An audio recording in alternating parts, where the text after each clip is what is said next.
So as you can see, still raining, and I'll just turn the camera around so that you can actually see Debenhams. I thought it was a bit bright this morning.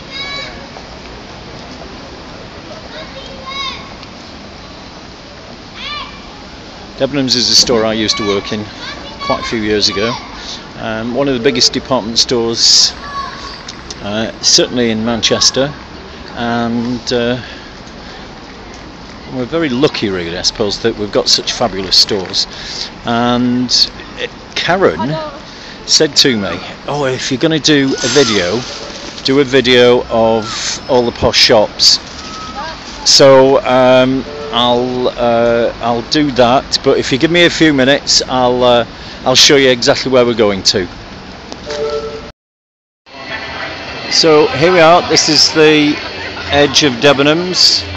Down this way is High Street, and as we go around this way, this is Market Street, where all the main shops are. Down this way you get all the banks and some more shops and restaurants.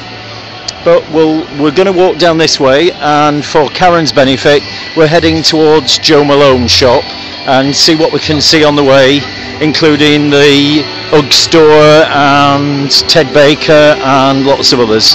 And of course, all the noise is coming from one of the few HMV stores that's left in the country. So we'll catch up on the next bit.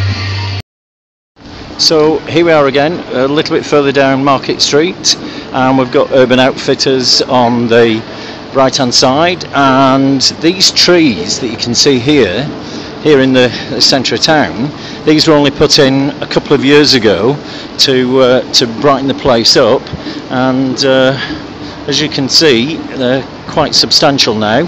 And just this set of shops is at one end of our Arndale Centre, which is like the shopping mall that you'd find in the States, but of course nowhere near as big. And just a little bit further down here, just where you see the food court, we'll actually be going towards Marks and Spencer's, which is one of the flagship stores in the country for Marks and Spencer's. So again, we're quite lucky to have that here. And then we'll go around the corner of Marks to some of the most exclusive stores and shops that you'd find anywhere in the country. So we're just taking a slight detour here, and we're walking along Cross Street, and this is the Exchange Theatre, which is in the old Corn Exchange that has been around for quite a few hundred years.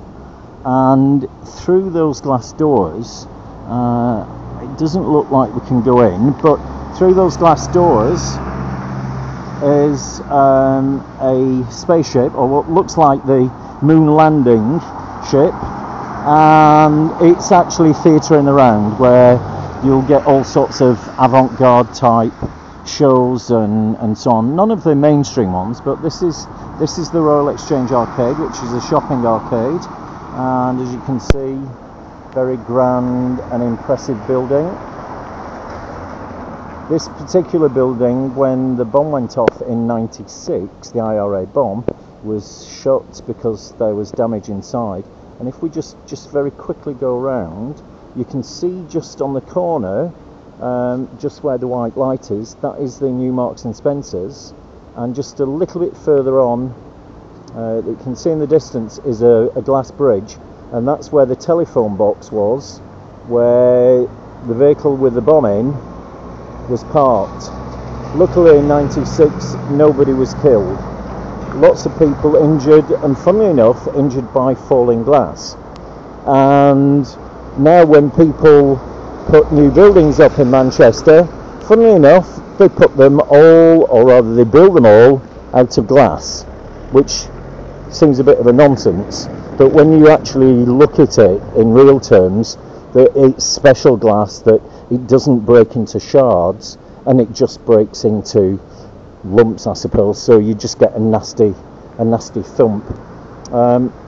Heading down this way, If we walk through there a little bit later, you'll actually come to St Anne's Square, which is where we have one of our cathedrals, or rather one of our churches. And as I said, we're just walking along Cross Street, and I should really have done this early in the morning, because obviously there are plenty of taxis and vehicles, and well, not quite so many people about now, but you can't really get that much of a good view, but I think you get the general feel. As you can see, the overall the overall look of Manchester is of lots of old buildings. Now, just at the bottom, where you can see in the distance a picture of the woman and Longcombe, that is Kendall's, which is the department store I told you about earlier on, and one of the most expensive stores in the city. It's been here for over 150 years, I think, something like that. So it's been here a little bit longer than I have. And we're just coming up now to King Street, which at one time used to be the place for anybody who had a shop, and it used to be one of the most expensive areas in the city. But of course, since we've had other areas developed, then this now has become, well, I mean, it's still expensive, but it's not as expensive. So as I just slowly take you around, that's the top of King Street, and at the top of the road there is the new Jamie Oliver restaurant, and down this way is heading back towards Deansgate again. And why is it that whenever you need to take a picture of something, there's always a car in the way? Anyway, we're just going to go, if I can get across the road, we're just going to go to Albert Square, which again some people think is the centre of Manchester. It's where our town hall is, and when you see it, if you haven't seen pictures of Manchester Town Hall before, I think you'll be quite impressed. It's the second town hall that we've actually had on the site, and I think the third town hall that Manchester has ever had. So I think the first one was down near the Midland Hotel, down near the Free Trade Hall that we were at earlier on. And then as the city grew, things changed and they needed bigger premises. So the first town hall was built, and when that became far too small for the city's needs, then things had to change and a new town hall was built, and the facade of the old town hall was actually moved into one of the main parks, a park called Heaton Park. Now, down this way is John Dalton Street, which again links in with Deansgate, and this is Albert Square, where our town hall is, and that is Manchester Town Hall. So we'll get a bit closer as we're walking along, and then you can see it in a bit more detail.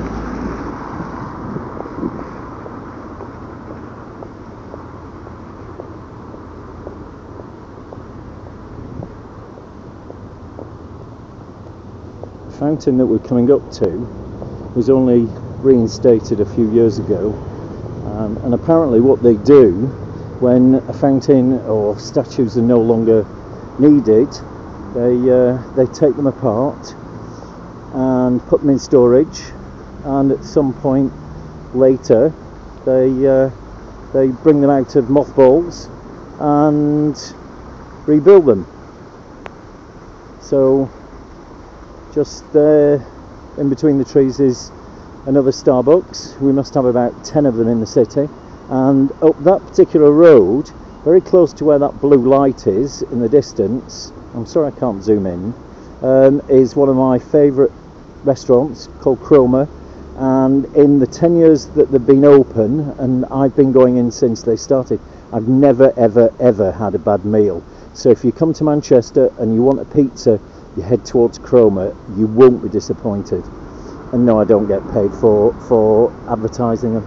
But this is the town hall, and there's the bell tower, which will chime in the next 10 minutes, so we may get to hear it, but I'll just walk down.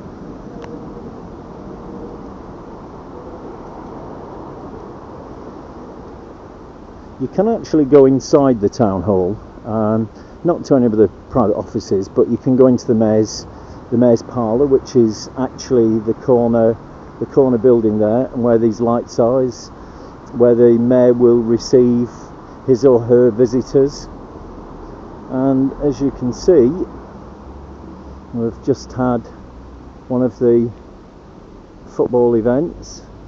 This is the main part, and at the back of here is a great big hall and a quadrangle, and then of course you get the shrouded building next to the town hall, which we saw earlier on.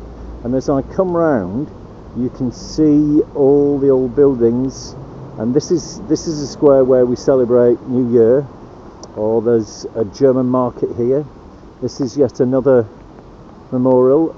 This one is dedicated to Prince Albert, the Queen's husband. That is Victoria, and this place has a bit of oldie worldy charm, and of course another old building. So we'll go down, I think we'll go down King Street, and we'll go and have a look at some shops there, and we'll see what happens.